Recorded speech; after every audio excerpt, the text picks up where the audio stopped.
Yeah, it's true. The Day Before broke the record and made history for being the worst game in a decade. There hasn't been a game that's been ranked 1 out of 10 in over a decade. And I had to see this for myself, so I came to the IGN website.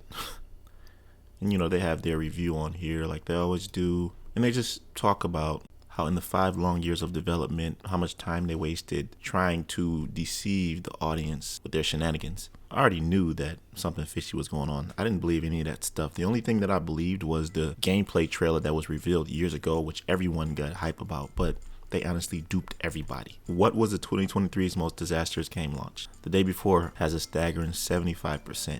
Way more than Lord of the Rings Gollum, which I heard was extremely horrible, like extremely bad. So this got number 2, but this is an outlier of a vote. And this is another thing that I noticed. It says NPCs are so dryly written and voiced, they sounded like the result of an AI. Okay, you guys know that the AI whole thing with voice changing and you being able to use anybody's voice has been a big thing lately. These last 2 years, AI has been booming and there's so many things you could do with it.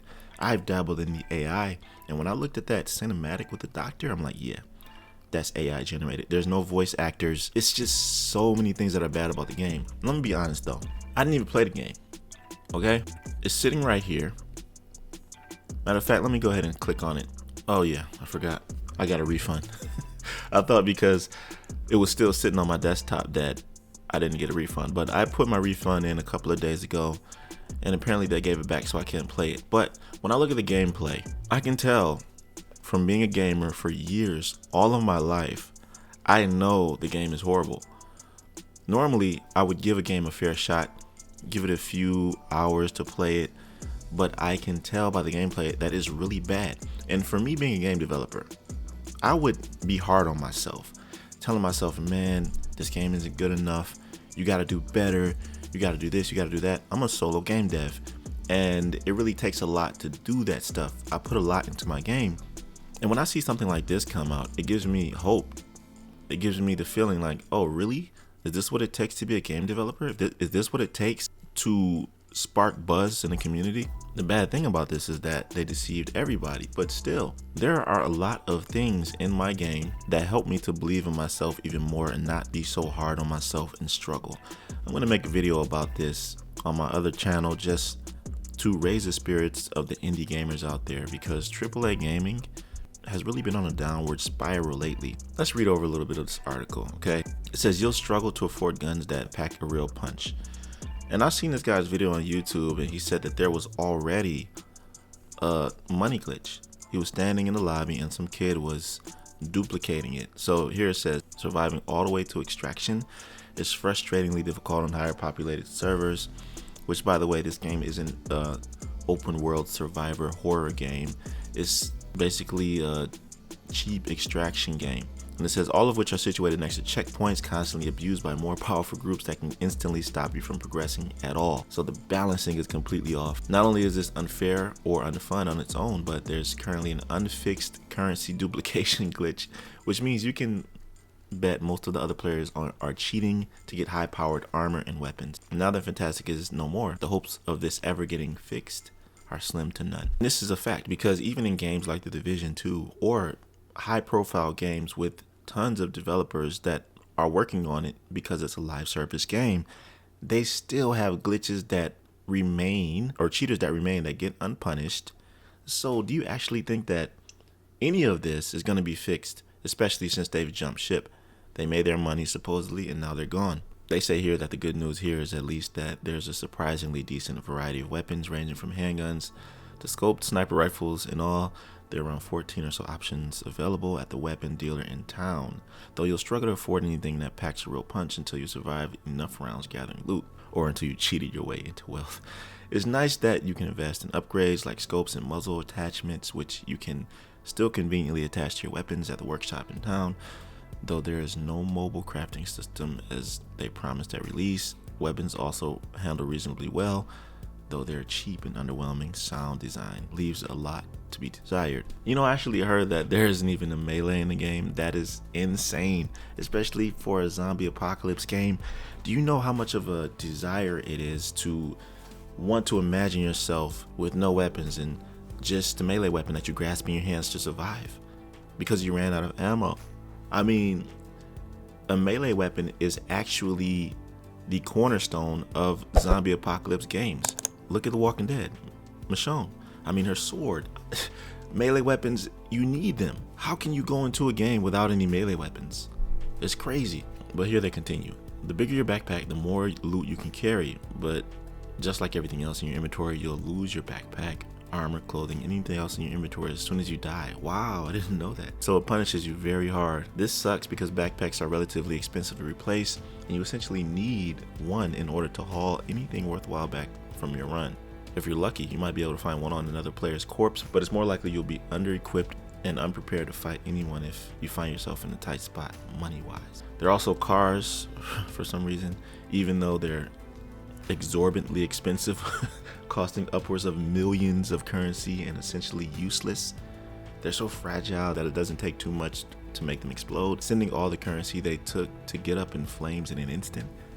Adding insult to injury, the car explosion animation is so pathetic and underwhelming that you can't even enjoy losing all your hard-earned coins.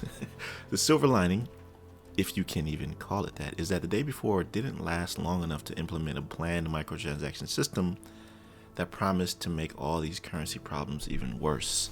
Let's touch on these animations and these assets that they use for like muzzle flashes, explosions, whatever. The animations look terrible and dated. State of Decay looks way better than this, even though somebody made a reference saying that it's like that, but State of Decay is way better than this. I mean, you can tell like the explosions, the muzzle flashes, the run animations, all of that stuff is mostly free assets. They did, however, say that they were volunteers and nobody was getting paid for this, so it makes sense that so many of these assets are just bad.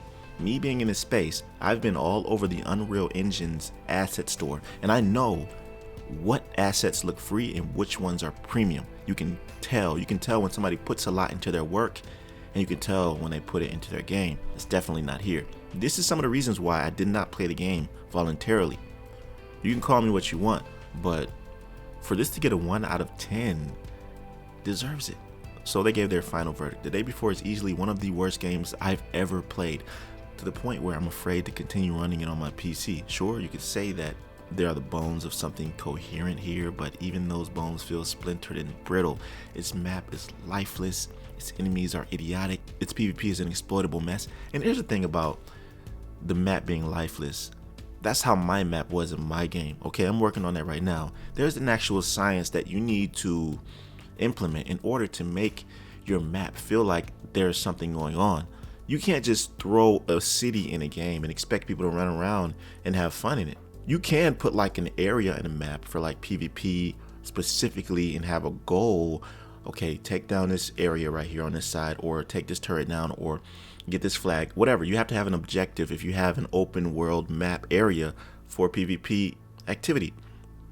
But for an open world game, you can't just slap a city there and just throw the character in the game with no purpose, because it leaves the character or the player like, okay, what do I do? And then they end up just getting bored.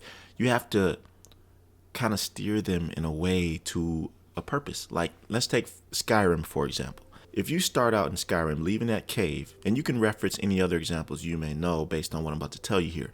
Once you leave that cave in Skyrim, there's a direct path of where you need to go. You're going to know exactly where you need to go, despite the fact that you can veer off the beaten path and go in the woods, go anywhere.